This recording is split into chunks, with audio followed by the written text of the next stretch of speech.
ప్రేక్షకులందరికీ నమస్కారం. ప్రస్తుతం మన స్టూడియోలో ప్రముఖ తంత్ర జ్యోతిష్యులు, జ్యోతిషరత్న, జ్యోతిష సామ్రాట్ చింతా రుక్మాన్ గదరావు గారు మనతో ఉన్నారు.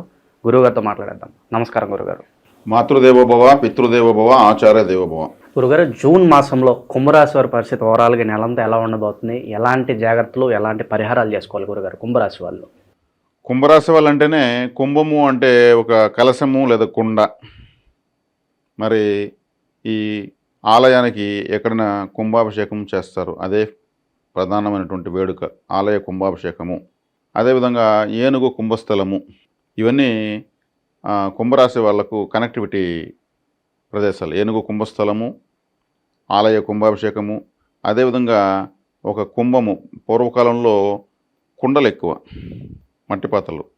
కుండ అంటేనే కుంభము, అంటే అంతటిని ఒక చోట చేర్చేదని అర్థం. అదేవిధంగా ఈ కుంభము అనేటువంటి పేరుతో ఒక ఆలయం ఉంది, కుంభకోణంలో ఆది కుంభేశ్వర స్వామి. అంటే ఈ రాశి వాళ్ళు చాలా సీక్రెట్ పర్సన్స్. అంత ఈజీగా ఎవరికి ఏం చెప్పరు. ఋషులు, మౌనంగా ఉన్నవాళ్ళు, తమలో తామే మాట్లాడుకునే వాళ్ళు, తమలో తామే లెక్కలేసుకునే వాళ్ళంతా ఈ కుంభరాశి వాళ్ళు. అంత అవుట్ కాదు, ఎనర్జీ అవుట్ కాదు, కానీ ఎనర్జీ బ్రహ్మాండంగా ఉంటుంది. వీళ్ళకి వచ్చిన సమస్య ఏమంటే ఇంట్లో చెప్పకుండా చేస్తారు.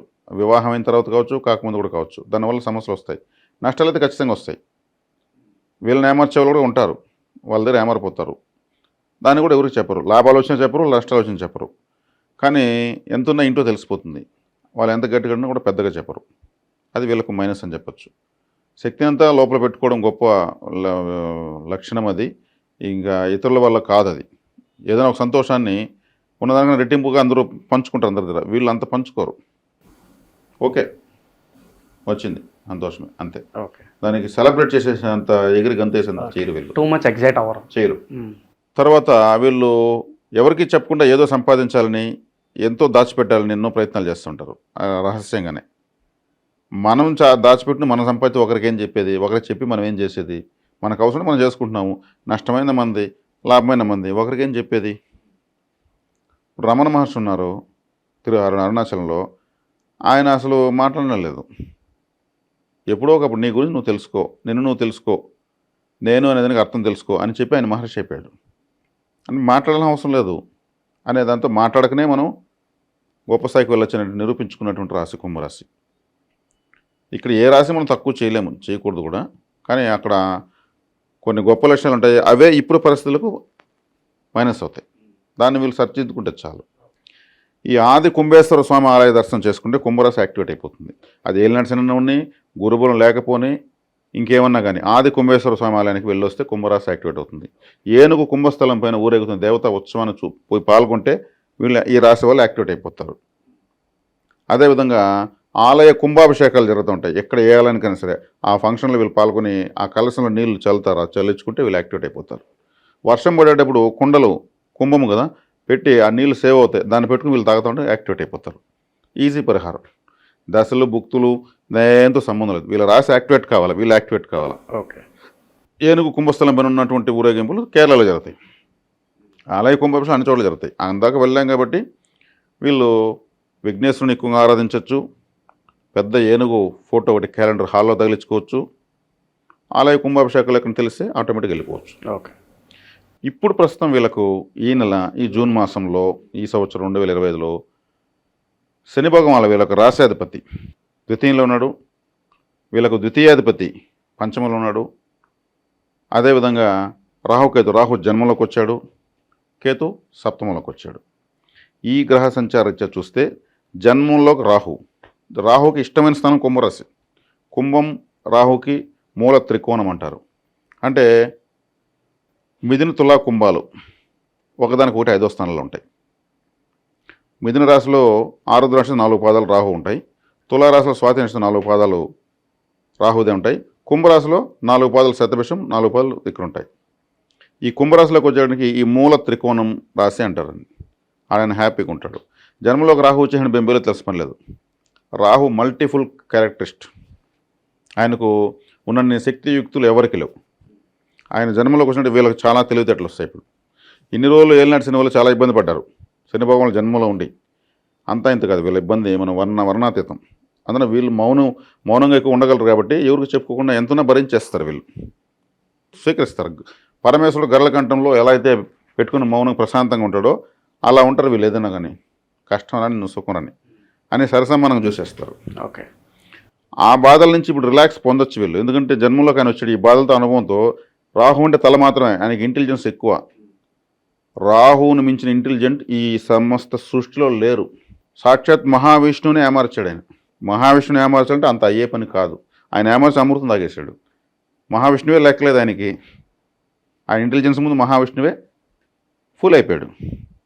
అంత గొప్ప యుక్తి ఉంటుంది ఆయనకి. ఇప్పుడు వీళ్ళ యొక్క తెలివితేటలు బాగానే పనిచేస్తాయి. వీళ్ళు కొంచెం బుర్ర తట్టి నిజం మన వీడియో చూసి కొంచెం బుర్ర తట్టారు అనుకోండి, నిజమే కదా అనేసి వీళ్ళు అంటే సరైన నిర్ణయాలు తీసుకోగలుగుతారు. షార్ట్ కట్ మెథడ్స్, సరైన షార్ట్ కట్ దగ్గర దారులు. ఓకే. ఇలా చుట్టుకుని వచ్చేదాని కన్నా షార్ట్ కట్లో పిల్ల దారులు ఎత్తుకుని పోయి అడ్డంగా కూడా వెళ్ళిపోతాడు. అవన్నీ రాహువే. రాహు అంతా షార్ట్ కట్ మెథడ్స్, అడ్డదారులు ఇవన్నీ చూపిస్తాడు. ఈ రాహువు లగ్నంలో రావడం వీళ్ళకి శుభమే. ఎక్కువగా తినడానికి ఇష్టపడతారు. తలంటే ఎక్కువ ఆలోచించడానికి, ఎక్కువ షార్ట్ కట్ మెథడ్స్, లాజిక్స్ కనిపెడతారు, టెక్నిక్స్ కోసం ఆలోచిస్తారు. వీటిలోనే ప్రపంచం ఉంది ఇప్పుడు. లైఫ్ అంటే ఒక లాజిక్ అని తెలుసుకుంటారు. ఇప్పుడు లాజిక్ తెలియకపోతే మనకు గురువు లాభంలో ఉండి ఇంకొక అద్భుతమైన స్థానంలో ఉంటే కూడా ప్రయోజనం లేదు. లాజిక్ తెలియని వాడికి ఏం చేస్తాడు? లాజిక్ తెలిసినవాడు గురువు బలం లేకపోయినా శని బలం లేకపోయినా ఇతనికి లాజిక్ తెలుసు, అధిగమిస్తాడు. ఈ లాజిక్ లేకపోతే వేరే వాళ్ళ మ్యాజిక్ బలైపోతాడు. లాజికల్ గ్రహము లగ్నంలోకి వచ్చింది, తనకి ఇష్టమైన స్థానం అది. బ్రహ్మాండంగా వీళ్ళు లాజికల్గా పోతారు. వీళ్ళకి ఇది అర్థమవుతుంది నిజమే కదనేసి. అయినా వీళ్ళు మన వీడియో వింటే కూడా ఇవన్నీ ఒప్పుకున్నాక ఇంకోరు చెప్పరు. టాకాను కూడా ఒకరిని అభినందించారు వీళ్ళు. ఇక మనీ ఫ్లో ఎలా ఉంటుంది? మనీ ఫ్లో బాగానే ఉంటుంది. ద్వితీయంలో రాశాధిపతి ద్వితీయంలో ఉంటే డబ్బు రాకుండా ఉంటుందా? ద్వితీయాధిపతి 5లో ఉంటాడు, డబ్బు వస్తుంది. డబ్బులకు ఇబ్బంది లేదు. ఎలాంటి వ్యాపారాల్లో వీళ్ళు ఇన్వెస్ట్మెంట్స్ పెడితే బాగుంటుంది అంటారు? ఎలాంటి వ్యాపారాలు అంటే ఫుడ్ రిలేటెడ్ బాగుంటుంది. ఫుడ్ రాహు లగ్నంలోకి వచ్చాడు కాబట్టి అతను ఫుడ్ అంటే చాలా ఇష్టం. ప్రపంచంలో ఫుడ్ రిలేటెడ్ బిజినెస్ మొత్తము చంద్ర రాహువులు. రైస్ అంటే చంద్రుడే, వాటర్ అంటే చంద్రుడే. ఈ ఫుడ్ని ఎక్కువ ఇష్టపడేవాడు రాహు. ముఖ్యంగా మసాలా బిర్యానీలు, మసాలా ఫుడ్, ఈ జంక్ ఫుడ్ అంతా రాహుదే. చంద్ర గురువులు కలిస్తే వెజిటేరియన్ హోటల్ అండి. చంద్ర రాహువులు ప్రభావం ఉంటే non veg hotel. Okay. Masala, fried రైస్లు ఇవంతా కూడా రాహు ప్రభావం వచ్చేస్తుంది. కాబట్టి మెడికల్ రిలేటెడ్ వ్యాపారాలు పనికొస్తాయి. ఫుడ్ రిలేటెడ్ వ్యాపారాలు నోటి ద్వారా లోపలికి వెళ్ళేటువంటివి, అంటే మెడిసిన్స్ కూడా మనం లోపల తీసుకుంటాం. అదేవిధంగా రైస్ బిజినెస్, బోర్వెల్స్ ఎందుకంటున్నాను? బోర్వెల్ ఫుడ్కి సంబంధం ఉంది. బోర్వెల్స్ వేస్తేనే పంటలు పండుతాయి. శని రాశ్యాధిపతి ద్వితీయంలో జలరాశిలో ఉన్నాడు. ఆ స్థానాధిపతి మిథునంలో ఉన్నాడు. మిథున రాశ్యాధిపతి బుధుడు పచ్చదనానికి కారకుడు. పంటలు పండాలి కదా. లగ్నంలో రాహు ఉన్నాడు. కాబట్టి లాజికల్గా వీళ్ళు ఆలోచన నిర్ణయాలు తీసుకుని నేను కూడా లాజిక్సే చెప్పిస్తాను ఇక్కడ. ఈ కుంభరాశి వాళ్ళందరికీ ఒక లాజిక్ చెప్పిస్తాను. వీళ్ళు బుర్రకు పదును పెట్టారంటే మాత్రం చక్కగా డబ్బులు వస్తుంది. ఇప్పుడు ఏలినాటి శని ఉంది కదంటే, ఏలినాటి శని ఆయన జలరాశిలో ఉన్నాడు. ఇప్పుడు ఆయన ఇబ్బంది పెట్టే ఆలోచనలో లేడు వీళ్ళని. అంటే ఇప్పుడు గురుగారు సాధారణంగా వీళ్ళకి 2.5 ఏళ్ళు ఇంకా మిగిలి ఉంది కదా, ఇదంతా ఈ పీరియడ్ ఎలా ఉంటుంది? హ్యాపీగానే ఉంటుందా లేకపోతే కష్టాలతో కూడుకున్నట్లు ఉంటుందా? కష్టాలు ఉండవు, సంతోషాలు ఉండవండి. వీళ్ళకి ఇది ట్రయల్ వర్షన్ చెప్పొచ్చు. రాబోయే ఫ్యూచర్ బ్రహ్మాండంగా ఉంది. ఈ 2.5 సంవత్సరం వీళ్ళు ఫ్యూచర్ని ఎలా డిజైన్ చేసుకోవాలనేది, ఆ ఫ్యూచర్ని ఎలా ఫ్రేమ్ కట్టుకోవాలనేది ప్లాన్ తీసుకోవాలి. ప్లానింగ్. స్టింగ్ మాస్టర్ రాహు జన్మలోకి వచ్చాడు కదా, అంత ఈజీగా వీళ్ళు టైం వేస్ట్ చేసుకోరు. ఆలోచన వచ్చినప్పుడే దాన్ని ఎలా అభివృద్ధి చేసుకునేస్తారు. కాబట్టి కుంభరాశి వాళ్ళు ఏళ్ళ నడిచిన నుంచి భయపడాల్సిన అవసరం లేదు. సహజంగా గోచారంలో గురువు 5వ ఇంట్లో యోగిస్తాడు. ఈ రాశికి మంచివాడు కాదు. ఆయన గోచారం యోగించక తప్పదు. 5వ స్థానంలో తన శుభత్వాన్ని ఇస్తాడు. ఓకే, మంచిది. పెళ్ళి అయిన కొత్తగా పెళ్ళి అయిన వాళ్ళకు పిల్లలు పుట్టేదానికి ఇబ్బంది లేదు. ఓకే. ఎందుకంటే పంచమలో గురువు ఉన్నాడు కాబట్టి. పంచమలో గురువు ఉన్నప్పుడు వీళ్ళకు అమ్మాయి పుడితే రాజయోగం, అబ్బాయి పుడితే వాడు అంత గొప్పగా ఉండదు. ద్వితీయంలో రాశ్యాధిపతి ఉన్నాడు శని. ద్వితీయం అంటే ఏమి? కుటుంబం అంటే భార్య, పిల్లలు. ద్వితీయాధిపతి పంచమ అదృష్టంలో ఉన్నాడు కాబట్టి పిల్లలు పుట్టడానికి ఇబ్బంది లేదు. అంటే పెళ్లి కావాలనుకున్నా కూడా పెళ్లి అయిపోతుంది. పిల్లలు పుట్టాలంటే పెళ్లి కావాలి కదా. అవునవును. కుటుంబం ఏర్పడాలంటే భార్య పిల్లలు రావాలంటే కుటుంబం బలంగా ఉండాలి. అక్కడ శని కూర్చున్నాడు. శనేశ్వరుడు వీళ్ళకి రాశ్యాధిపతి. లగ్నంలోకి రాహు వచ్చాడు. రాహు వచ్చాడంటే పెండ్లి కాదు కదా, అది ఏం కావాలని అవుతుంది వీళ్ళు తలుచుకున్నది, అది కంప్లీట్ చేస్తారు. కాబట్టి శుభకార్యాలు బాగున్నాయి. ఓకే. ఇక వైవాహిక విషయం జీవితంలో గురుగారు ఎవరన్నా వేరే వ్యక్తులు వీళ్ళ జీవితంలోకి రావడం వల్ల అది ఏమైనా డిస్టర్బెన్స్ వచ్చే అవకాశాలు ఏమైనా కనిపిస్తున్నాయి? వేరే వ్యక్తులు వీళ్ళ జోలికి వస్తారు, వీళ్ళు వేరే వాళ్ళ జోలికి వెళ్తారు, అన్నీ జరుగుతాయి.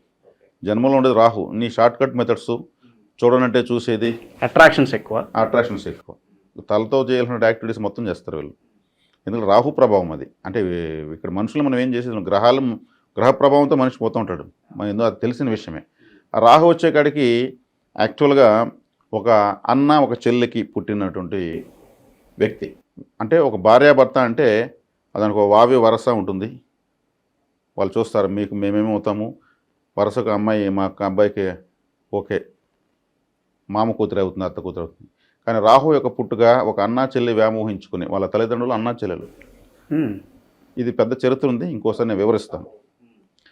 ఎందుకంటే వెస్ట్రన్ కల్చర్ మొత్తం రాహుదే, ఇతర దేశాలంతా ఈ సంస్కృతి లేదు, అక్కడ అంతా రిలేషన్స్ ఇలా ఉండవు.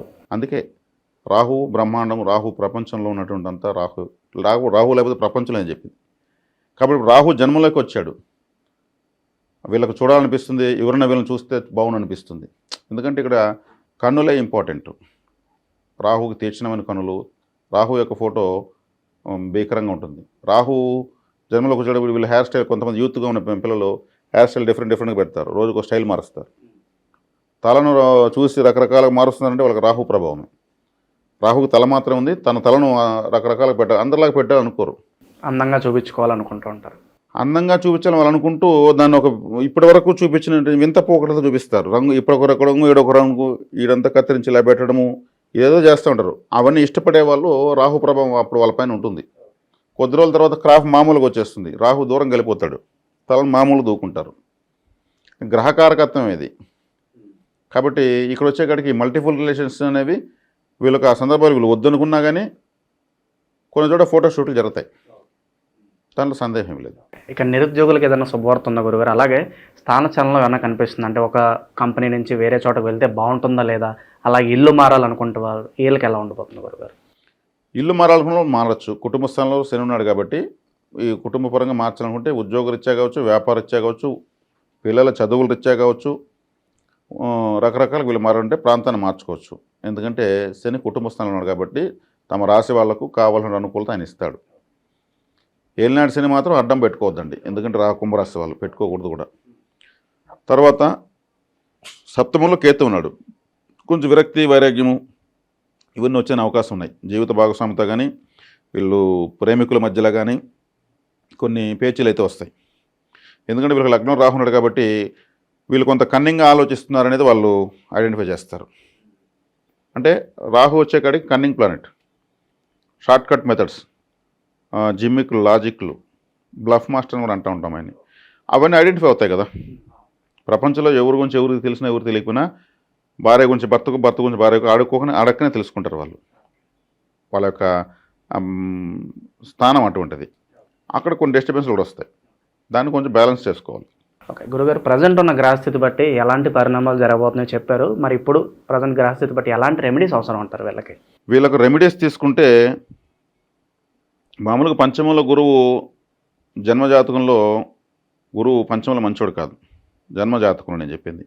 గోచారంలో నీరుంటాడు వెళ్ళిపోతాడు, జన్మజాతకంలో పుట్టే లైఫ్ టైం పనిచేస్తుంది. ఓకే, అదే ఎందుకంటే కారకో భావనాశాయ అన్నారు. కారకో భావనాశాయ అంటే 5వ స్థానం సంతాన స్థానం, సంతాన స్థానంలో సంతాన కారకుడు ఉండకూడదు. అలా ఉంటే ఆ భావం నాశనం అయిపోతుంది. అందుకే నేను చెప్పింది వీళ్ళకు అమ్మాయి పుడితే యోగము, అబ్బాయి పుడితే అంత యోగవంతుడు కాడు అని చెప్పింది. కాబట్టి ఇక్కడ చక్కగా వీళ్ళు ప్రాచీన శివాలయానికి వెళ్ళడం చాలా మంచిది. ప్రాచీన శివాలయానికి ఎందుకు? భార్య పిల్లలతో ఉన్న ఏకైక దేవుడు శివుడు మాత్రమే. ఫ్యామిలీ ఫోటో ఆయన తప్పితే ఊరుకుండదు. ఇప్పుడు పంచమ స్థానంలో గురువు ఉన్నాడు. వీళ్ళ సంతాన ప్రాప్తి, సంతానం ఉన్నవాళ్ళు బాగా అభివృద్ధి చెందాలన్నా అక్కడ కారకుడు, సంతానకారకుడు ఉన్నాడు కాబట్టి సంతాన విషయంలో కన్ఫ్యూజన్స్ వస్తాయి. ఆ విషయం చాలామందికి తెలియదు, నాకు తెలియదు కానీ. కాబట్టి ప్రాచీన శివాలయానికి వెళ్ళడం, కుటుంబ స్థానంలో శని ఉండడము, లగ్నంలో రాహు ఉండడము, ఈ కాంబినేషన్ వల్ల ప్రాచీన శివాలయం 1కి 3 సార్లు ఎందుకుంటున్నానంటే కొన్ని వేల సంవత్సరాలుగా, కొన్ని లక్షల సార్లు విశేషమైన అభిషేకాలు జరిగి విశేషం మన ఆ శక్తి విడుదల అవుతూ ఉంటుంది ఆ శివలింగం నుంచి. ఆ బ్రీతింగ్లోకి వీళ్ళు వెళ్తే వీళ్ళకంతా కూడా బ్యాలెన్స్ అవుతుంది పరిస్థితి. అది చక్కటి పరిష్కారం వీళ్ళకి. ఓవరాల్గా జూన్ మాసంలో కుంభరాశి వాళ్ళకి ఎలా ఉంటుంది, ఎలాంటి రెమెడీస్ చేసుకోవాలి, చాలా బాగా వివరించారు గురుగారు. ధన్యవాదాలు. ధన్యవాదాలు.